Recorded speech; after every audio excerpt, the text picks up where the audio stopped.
There we go. Nice. OK. Well, we can get started, I think. So this session is a mobile web session. So it's a good follow-up to Connor's session before, and where he talked about sort of integrating Facebook into your mobile web junks. I'm going to talk about making your mobile web junks fast in the first place. So in every other talk, if you hear the word app, it probably means a native app. If I say app here, I mean mobile web app. So a web page loads JavaScript, client-side state, blah, blah, blah, app. Yeah, and so this is a perf talk. I'm going to deep dive on a couple things. Some of it will be sort of beginner-oriented, like rookie mistakes for perf, and some of it's going to be like really nitty-gritty stuff that's very difficult to do well. Some of it's going to be stuff that I hope everyone here does, and some will be stuff that hope no one here has ever tried to do but could do now that I provide the information. So who is this guy up here talking? It's me. Here are my credentials. I'm not going to get to talk to everybody afterwards, so if you have questions, go for it. I'm here. I exist. And I'm in the Facebook London office, so we've been doing engineering there about 10 months now? 10 months now, so it's pretty exciting. So the high level of this talk is 3 points, which is basically that no work is faster than some work. As obvious as that sounds, you'd be surprised how, well, we surprise ourselves sometimes with the amount of work that we're doing when we don't have to be. Also, that leveraging the server can mean a faster client. So in some senses, you have a more powerful processor, a faster machine on the server. But also, sometimes just using the server where you could use the client is the right way to go. And also, if there's one thing that I will drive home again and again that I hope you hear echoed again and again throughout the talk, it's that simple is usually better than complex. And you'll just see that throughout. So those are the high-level points. So what do I know? The answer is not a lot. But these 4 things I know with some reasonable depth. Layout is probably the thing I've spent the most time on in my career at Facebook. I worked on the timeline. I built the mobile version of that. I was on the team that built that. And also the App Center. So I was the first and lead mobile engineer on the client side for the App Center, which was a pretty big undertaking when we did it. Scrolling performance were a huge part of both of those, and so that's sort of an area of specialty of mine. And then just sort of managing the UI thread, like knowing how to keep the page fast and lightweight and responsive. It's a skill, I think. It's not something that makes itself immediately obvious to you how to do it well. And then also network optimization, which is just something, I think as an engineer at Facebook, when you can take 1 byte out of the header of every file on the site and save like 100 human lifetimes or something. Like network optimization is something you become well-versed in. So let's talk about m.facebook.com. It's a website. Just kind of let that wash over you. Remember, it's a website. It's a URL you go to. The browser downloads some stuff. It displays some stuff. And like I think everyone today has mentioned at some point, it's bigger than iOS and Android together. So you take all of those users, you clump them into one big clump, and the mobile web users are bigger than that clump, which is a pretty insane thing to think about because it's a website, right? Anyway, it also has more features and is sort of a prototyping environment for us. So where the iOS app and the Android app, we do prototype there, and we're doing more and more of that over time. The website is still where we go to try out crazy new things and also to fine-tune things because we have much greater instrumentation potential in the mobile web than we do in the native apps. Another point that's interesting to think about is that it scales up from the tiniest little phone you've ever seen with like an 80-pixel screen all the way up to like the gigantic 10,000-pixel, 100 retinas in one screen sort of display. It's one code base, one sort of execution path, one site gets delivered and scales up. So that's a particular constraint of ours that might not be a constraint of yours. And I mention that because of this. Like I said before, I know 4 things well. And I definitely don't know about your environment. I don't know what your app does or doesn't do. I don't know where your performance bottlenecks are. So not everything I say here will be relevant to you. Massive apologies if we get to the end and I've said nothing relevant to you at all, but it's entirely possible. So that's the big disclaimer. Because I want to save you from premature optimization. It's a trap. Sorry, I'm a huge dork. So it's a trap. It really is. Like you can waste your time polishing, polishing banisters, polishing doorknobs, whatever it is on the Titanic, and not get the right results. You have to know what's worth optimizing for, and then optimize it. Which goes to this. Performance is not a goal. Performance. Performance is an abstract idea. Performance needs a context. It needs well, you need to know what performance means to you, and then you can start tuning for it. You can start working towards it. Pick your metrics. This is sort of obvious and related, but the idea is that performance on its own is not, you can't sort of pick up an app and say, oh, this is performant. Yes, good. It doesn't work that way. You have to know, you have to measure. So for us, performance falls into two categories. One is giving the user what they want immediately. If you go to Facebook, we want to give you whatever it is you're after. Just here it is. No waiting. And we also want it to be that anything you try to do on the site, if you like something, that like happens immediately. You're not waiting around. There's no sitting there going, man, what is it doing right now? Like none of that. Every user intention meets action instantly. So why do we do this? We do this because we've measured the hell out of it. And it turns out that when we don't do a good job of this, people use Facebook less. They get a crappier experience.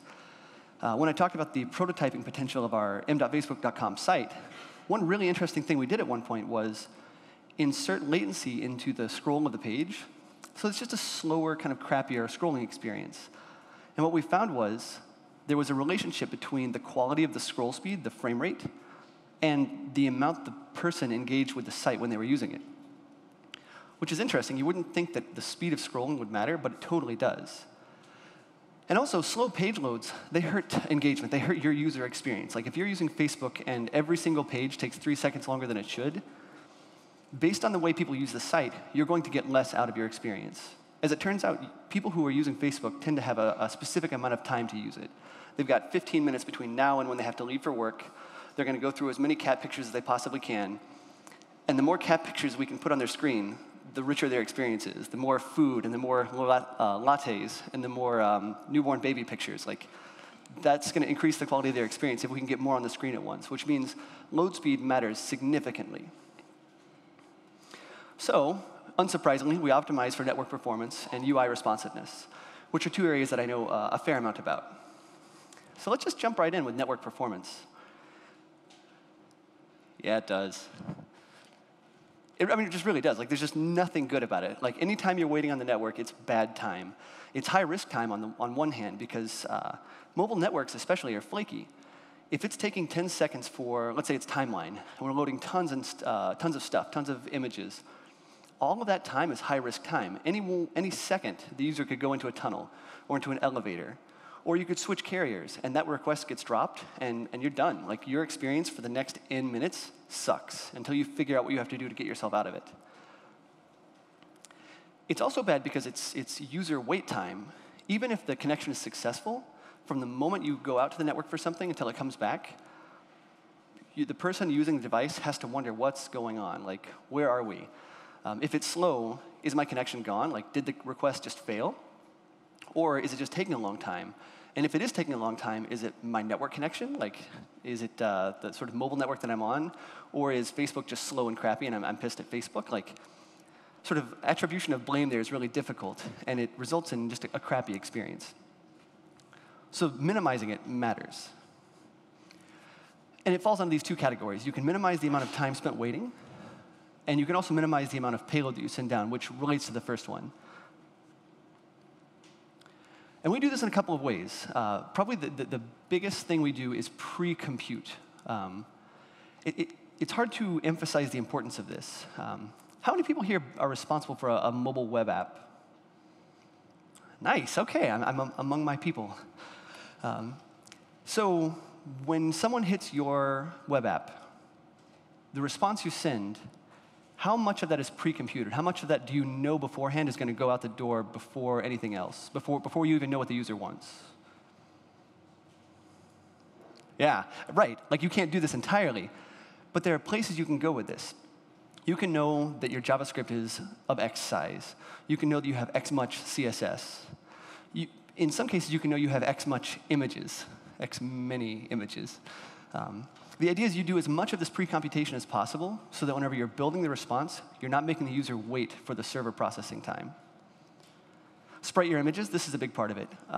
You know all the images that are on your site or in your application. And so build sprite sheets. Use the opportunity to Save the person the time of reassembling all those images on the client, downloading all those images. Give them one big sprite sheet. There are great tools for this. There's a set of links at the end. So if I cover something high level that you wish we were deep diving on, hopefully I will have linked to it at the end. How many people here minify their CSS in JavaScript? Yes. OK, good. I won't harp on that. How many people here modularize their JavaScript? Aha. OK, this is an opportunity.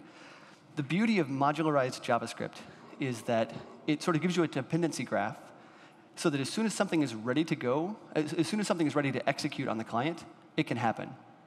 There's an excellent article at the end of the talk that goes really, really deep on this. But the point is, taking the opportunity to do that can save you tons of user wait time on the client. It also means that you can preload only the things you know you need to preload and avoid loading unnecessary stuff, which goes back to the idea that you don't want to do things you don't have to do for performance. We also cache like a mofo. We use Memcache on the server side, like super aggressively.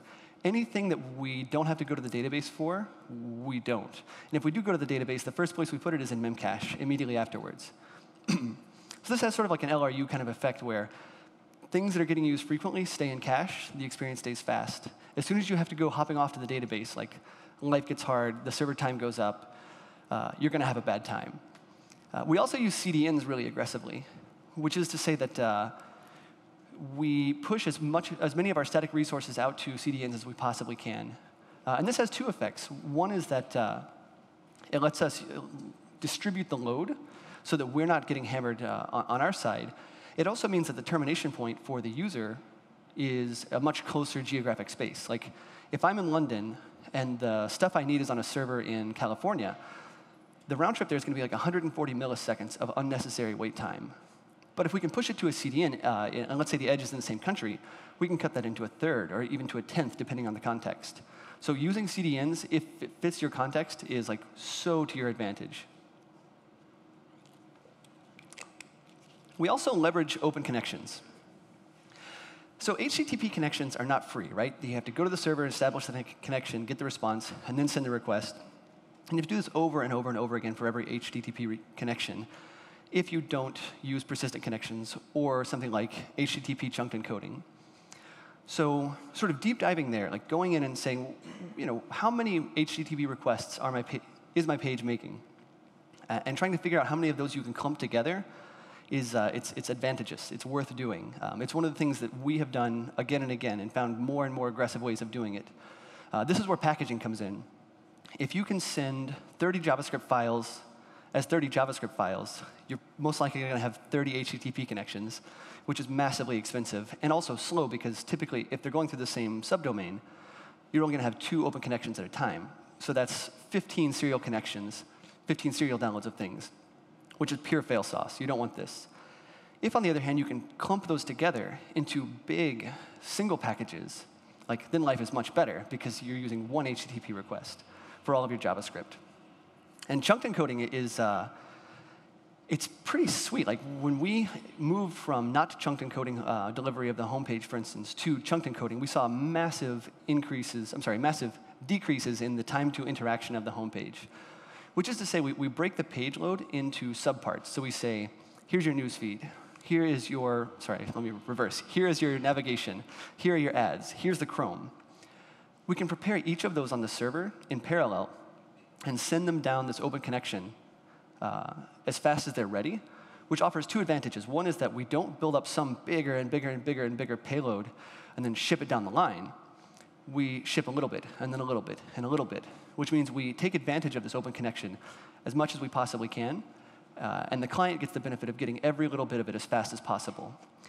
I mean, this isn't easy. Like, you have to structure your client-side architecture to accept this, but it's a massive time saver as far as network wait time goes.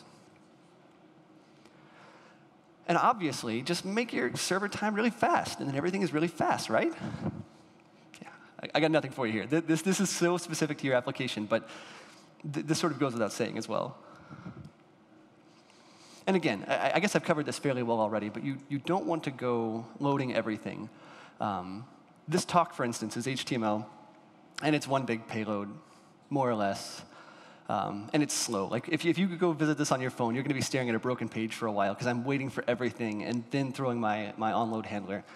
And you can see the suffer of this. You can see the pain of this. I could be doing way smarter things with just this talk to make the page faster. And it all boils down to not executing things you don't have to execute, not waiting for things you don't have to wait for. I'm going to get a little more in depth on this in a second, too. So this is something we did that I think is, other people do it, but it was a pretty big revelation for us when we did it, and sort of a new technology on the web.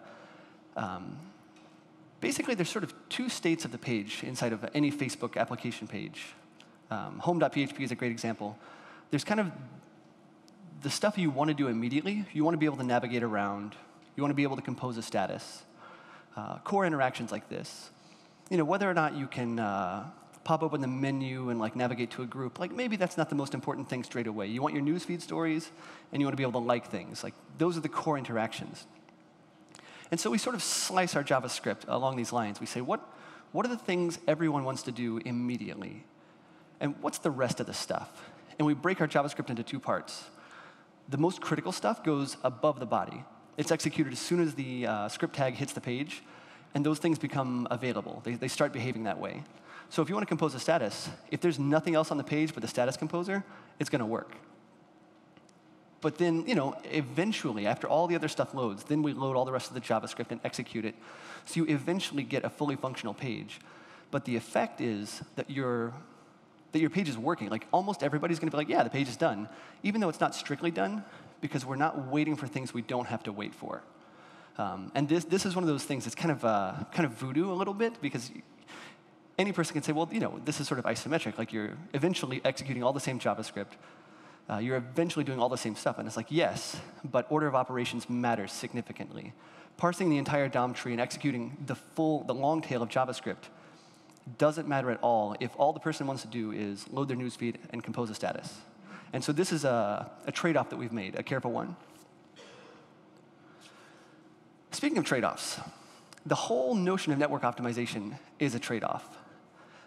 One thing that I wanted to touch on briefly is just WebP has gotten a fair amount of attention recently as like this sort of save-all, you know, smaller images will save your existence. And it's true, like you can save tons of bytes with WebP. Of course, the downside is that you're paying for it in CPU cycles on the client because they're heavier to decode. And depending on the nature of your application, that might be the worst thing ever. I mean, that might be the deal breaker. Also, packaging is a risky idea. Like if you're packaging up all your resources into one big payload, and the network drops out in the middle of that request, like you're done. There's just nothing. There's nothing to show. Nothing works. So you sort of have to balance these out. And then, of course, on the client, well, more cost on the client is kind of true. It's kind of a lie. This is the part that I'm really excited about, though. UI responsiveness is the thing that I personally care the most about. It's what I've spent the most amount of time doing. And I'm just going to jump in with a big image. Mo bigger? No, I can't go any bigger. So this is Timeline as no one has ever seen it.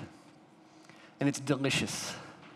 Look at it. We've got this sweet semi-transparent header with semi-transparent PNGs overlaid on that, with the jewel overlaid on top of that, and behind it is an image tag. Ooh, it's delicious.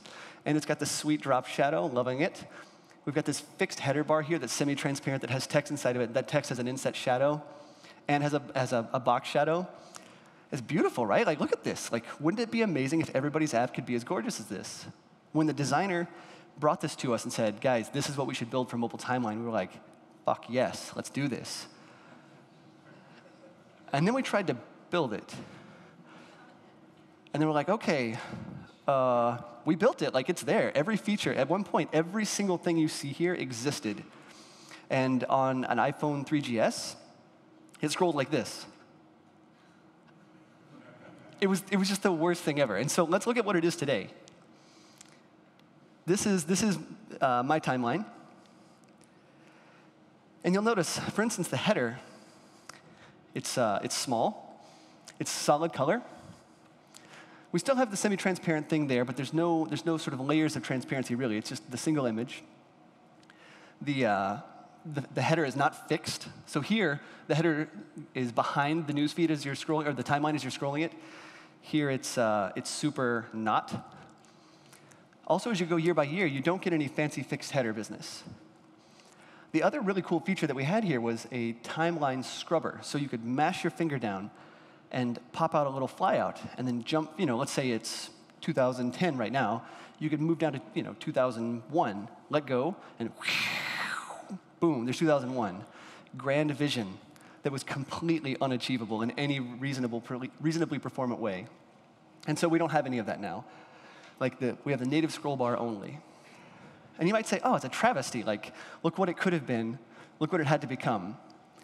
It's like, well, yes, but it was a matter of trade-offs. The idea was, what's the core of the idea? So what I want to point out is, not achieving this is not the same as failing. And if there's anyone in here who works very closely with a designer or who is a designer, you probably know this tension of, I want it to be amazing, and the engineer saying, oh my gosh, it's just so hard. It's just so difficult to do this. It may be impossible.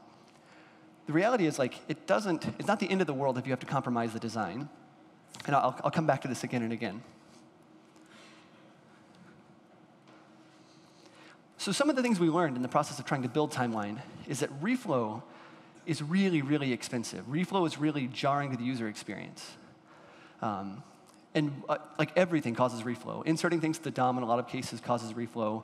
Measuring things in the DOM causes reflow in a lot of cases, which is tricky. You wouldn't expect this to be true, that accessing certain properties of elements can cause reflow, but it so does. So for instance, if we look back at this, almost everything here relies on measurement, right? We've got this full height scrubber bar here, and it has a sub-height and a little icon that becomes your face. Oh, isn't that cute? This is a fixed element that has to know where the top of the page is. And then on top of that, if the scrubber were in place, when you release it, it has to know how far to scroll the page. It has to know how much time it's going to take to get there, scrolling-wise. Tons and tons of measurement. Added to that, to make this happen, we were inserting new DOM nodes as you went, because you're scrolling to years that aren't in the DOM right now. So that's the perfect storm of awful for scrolling, for UI responsiveness. It's all of the things you can't do. And we learned this lesson painfully over tons and tons of iterations. I think we went through about 17 iterations of mobile timeline trying to get to the final answer. Also, this is just one that's always worth mentioning because everyone does it sometime. Everyone's like, oh man, I could write a state management class for this in JavaScript, or I could just insert this class tag and life goes on. In fact, I saw this just recently, and I wept a little inside. So what this was doing was when you click an image, it was looking at that DOM element, reaching into its class, parsing out the integer, passing that to a JavaScript call, which was then updating another part of the application with it. So it's JavaScript to DOM to JavaScript to DOM, which was really, really bad. Don't do this, because every time you reach to DOM, every time you sort of let go of JavaScript execution, you're sort of bouncing back and forth between JavaScript and DOM operations, and they're fighting for the same thread. You're going to block at times, and this is going to cause jerkiness in the UI. Also, drawing is your enemy. If you're trying to build high-performance client-side experiences, drawing stuff sucks. It's the worst thing ever. Sorry, I'm being a little hyperbolic here. It's pretty bad. It can be very bad. And the more you're drawing, the more expensive it gets. So if you are, one thing we learned was don't manipulate the high-level element. Don't put listeners on the high-level elements. Don't shift them around too much, because every time you change one of those large elements, those sort of up the DOM tree elements, you're going to pay the redraw fee for all of it. So if you've got a tree like this, it might be OK to change this guy. Just don't change this guy. That's rough times. Yeah, and yeah. So this is where it gets a little bit nitty-gritty. If you're not a browser expert, I'm not a browser expert. I'm mostly faking all of this. But one thing I know is that when you've got layers involved, life gets difficult in the browser. The browser has to work very, very hard for this. And we'll actually get to see some of this in action in a second. But basically, there's sort of two trees. There's the DOM tree, and there's the frame tree. The DOM tree becomes the frame tree, which is getting incrementally closer to rendering pixels. From one to the other, when you're creating the frame tree, when you're trying to render, basically, anything that lays on top of anything else becomes a layer. It has to, because that's how it works. How do you render something on top of something else without having the something else to render on top of? So there's a zillion things that will cause this. Position fixed, z-indexing. There's a good rule of thumb for this. If anybody here knows Chris Lord from Mozilla, he's a Mozilla Firefox mobile engineer. Brilliant guy, and he offers this advice. Anytime you're creating a stacking context, you're probably going to be creating a render layer. So stacking context, like z-indexing is the most obvious example. If something's on top of something else, you have to render the one and then render the other layers. It can't just be top to bottom, which really gets expensive around blending. So box shadow is a beautiful effect. Designers love box shadow. I love box shadow, except for how much I hate box shadow. Because rendering one thing on top of the other, like overlaying a rectangle and a rectangle, that's like a fairly easy proposition. But if you need to shade what's beneath it, if you need to add alpha channel sort of stuff to it, if you're adding just a little bit of gentle shadow to what's beneath it, you have to render that. Then you have to calculate the difference between the new and the old, and then render that, which is very, very time-consuming and expensive. So if you're debugging client-side performance and the page scroll sucks, the page paint time sucks, shadows, any sort of overlaying effects are going to be really, really, you should be really skeptical of these. You should be suspicious. Some other random things that are just worth mentioning. SVGs they don't get much attention, but they are surprisingly more expensive than you might think. Oftentimes, they're bigger than the equivalent JPEGs to get through the network.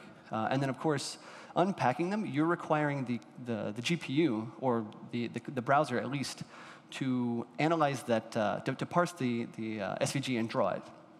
So pixels are easier to draw because they've got the pixels, whereas the math for this SVG, it has to do all those calculations to build the image. So it's a hidden cost. Like, people tend to think that, oh, it scales beautifully, and it's like, yes, but it's not free either. And the same is true of fonts. They suffer from the exact same problem. So this is where the sort of rubber meets the road with this. Measuring CSS performance is hard. Like, who here feels like they really know what styles in their layout make it fast or slow? Ah, we got one dude. Nice, bold. And I saw a lot of shaking heads, too. Yeah, I feel the same way. I feel like often whenever I'm building a layout, I don't know on the first pass. I don't know what's going to be fast. I don't know what's going to be slow. I just sort of have to go for it. And after building the sort of two major projects that I've worked on, I have a fair sense of it. Fortunately, there's some sweet tools. Things are getting better in the tooling department here. One thing that I'm super excited about and use with great frequency is the Chrome Canary build. I'm going to chance a live demo. Let's do this. So this is Newsfeed. And I've hacked it a little bit. So what you see here is very close to what would be there normally, except that the layout is done with border radius and box shadow. So I'm going to open up the DevTools. So this is the Canary build. There's a link at the end for how to download this. And it's in what is called a continuous repaint mode, which means every single iteration, it's repainting the entire screen. It's not just redoing the work it has to do. And then I also turned on a frames per second meter here, so I can sort of see what bill I'm paying. And we can see right now it's at about 12, or maybe, I don't know if you can see that. Just pay attention to the graph. The graph is what's interesting. So let's say I look at this DOM element. Let's say I've decided this is slow. It's janky, and I want to know why. I know to be skeptical of things that cause blending, things that are likely to create layers. And so I see this border and shadow, and I'm like, OK, so let's see what's going on here. So there's that, and it looks like this is the element. So if I scroll through here, look, I see this box shadow and border radius. So if I turn off border radius, boom. OK, interesting, right? So I'll turn that back on just to see what's going on. We're back up. Box shadow. But wait, how could it be border radius or box shadow? Interesting, right? So this is where investigating gets fun. That's a weird result. You wouldn't expect that these two things together would be extremely slow. So if you just play with it a little bit, what happens if I change the border radius, for instance? So I'll go up. No big deal. I'll go down. So 5 is where we started. 5 pixels, MBD. What? Lol, what? Yeah. You tell me. I mean, fuck if I know. I don't know why this is true. But what I can tell you is that it is true, and you can measure it. You can see the effect of this. So you got to be careful. Like, you have to be careful. You have to interrogate your CSS. Like, if your layout is janky and slow, use the tools available to you. And we have some sweeter tools now than we ever have, thanks to the Chrome Dev Tools team. In fact, this isn't what we do inside of Facebook. What we use now is a border image, and the border image is good. You pay a little fee for it. You can see the little bump. But it's a small bump compared to this massive leap off a cliff. And especially if you increase the border radius to a certain size. Then, yeah, solid. So yeah, so the big takeaway here, the thing that I want to sort of drive home is that complex layouts and Chrome UI kill performance.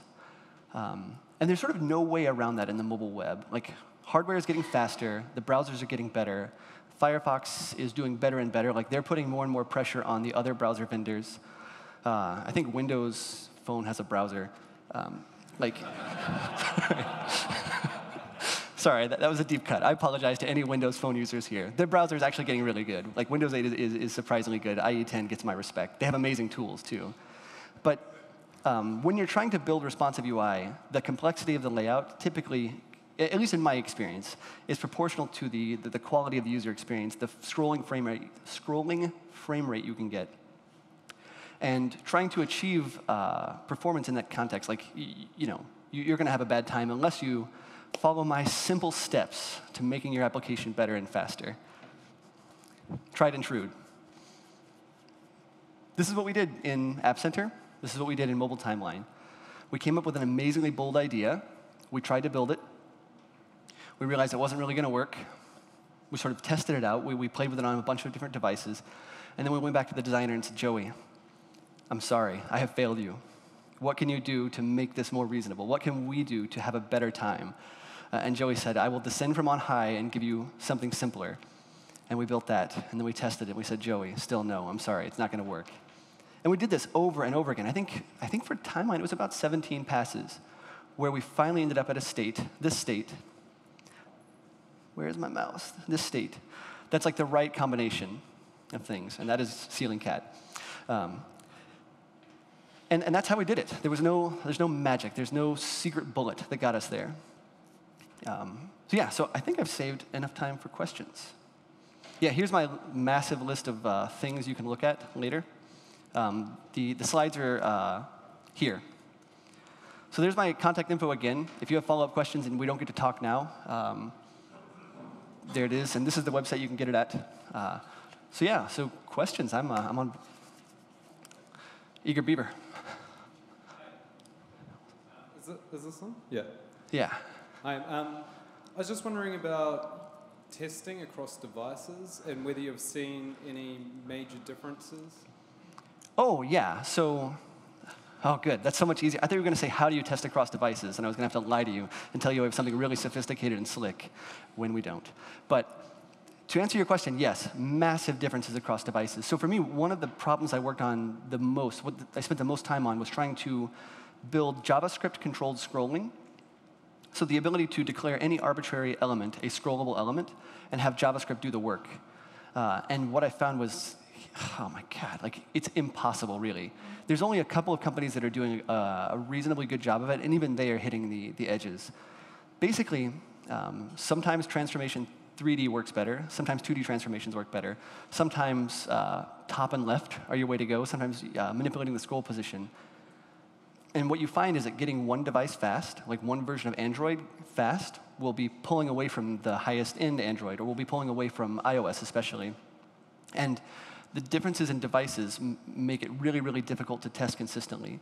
One thing that we found to be sort of interesting about this is that if you try to achieve the fastest rate possible, you often find cases where you have stutter in the UI, just because other stuff is going on and blocks the UI thread long enough to get a stutter. And we found that if you amortize that across a bunch of frames, which is to say you actually slow the frame rate down, you don't let it scroll as fast as it can at its fastest, the user experience goes up. Like, people feel better about it, even though you're giving them half the scroll frame rate. So you might not give them 60 frames per second, you might give them 30. But by giving them 30, you don't hit the places where the 60 would have been interrupted. And surprisingly, like, that's better for the user experience. We're not using much of that now just because we want to keep the application lightweight, but it's definitely something worth thinking about, especially if you're building like a web view-based application, like something that's going to be integrated into a native environment shell. Really, really worth thinking about. But how do you test it? oh, here we go. I used to have a pile of phones on my desk, a pile of representative phones. They were sort of the senators of phonery in the world. Yeah, oh, senator, this doesn't work in England, does it? MPs? Like, I don't know what you guys have here. I'm sorry, that was a joke. Yeah, so I tested on like a Nexus 1. I used to have the G1 on my desk, and I would play with that. Basically, like every major release of an operating system, try to test on that physical device. Because the simulator, like this simulator, is a siren song. It will tell you you are a brilliant engineer capable of building amazingly fast things until you test it on a real device. And you're like, oh my God, like simulator, like what have you done to me? You've given me this false sense of ability. Yeah, so we just test lots and lots of physical devices. And we also have some automated testing for, for breaking things or for like clear test routes. But I mean, really what you need to test when you're building new stuff is like, can I achieve the look and feel that I want on this actual physical device? And that's just a hard problem. We don't have a good answer for it still.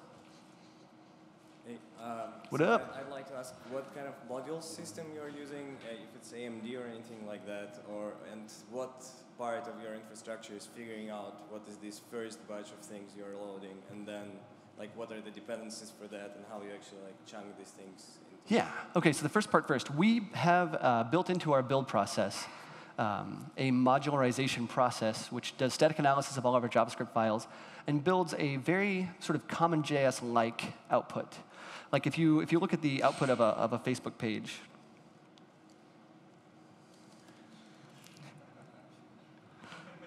don't judge me.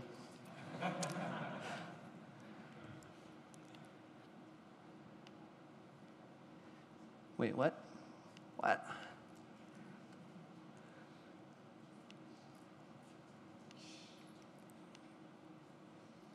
Yeah, so you can see here there's a ton of definitions. So this is, well, let me make this a little bigger. Yeah, that's better. Each of these is a module where it's defined here, and as soon as the sort of execution code executes, that module becomes available, and anything that's been waiting for it will then be executed, which is cool because as soon as something's ready, the stuff that's waiting for it goes out and becomes live on the page. And that's actually part of our build process. So as soon as you sort of have your sandbox in an up-to-date state, you run a build step, and that build step does this, builds all of this output, so that your sandbox environment is actually really, really close to the speed of the production environment.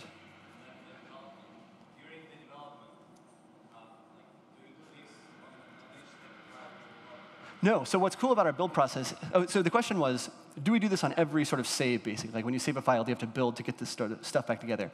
And the answer is no. Our build process is smart enough to detect changes and evicts those files from the modules and gives you the unsaved, unpackaged, I'm sorry, the unpackaged version of it, the unmodularized version. What was the second question you asked? What part of your infrastructure is figuring out the dependencies for the first batch of loading and then like things that are loaded? Yes, so this is highly sophisticated. It's about 4 really, really asshole-ish engineers who say no.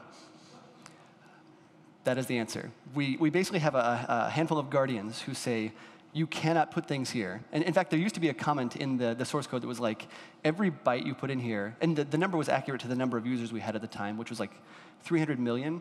It was like every byte you put in here wastes 2 or 3 human lifetimes a day in people waiting for it. Every byte, that is, every character. So yeah, so it's something we guard very sort of preciously. Manual. Yeah, it's manually decided what goes into the preload step. Yeah. I saw this hand first, and then you. And we got about 1 minute left, so I'll have to be very quickly and try to get the last question in. Hi there. You mentioned WebP images at the start of your talk, and you said how they can affect CPU. Do you think if a web page is using only has a few images on it, do you think it's beneficial, or do you think there's kind of a line where the trade-off It's a good question. So I haven't measured it greatly. I know that this is a cost that's worth considering. So I am sure that there is some number of pixels to be decoded at which it becomes too expensive in some contexts. But I mean, the only good answer I can give you is measure and find out for your case. I would guess a few images is probably not a big deal at all, especially if they're really critical sort of byte savings images. I would guess. Yeah, but there again, I don't actually know what I'm talking about. Last question? Oh, no? Oh, I've been cut off. Afterwards. Thanks.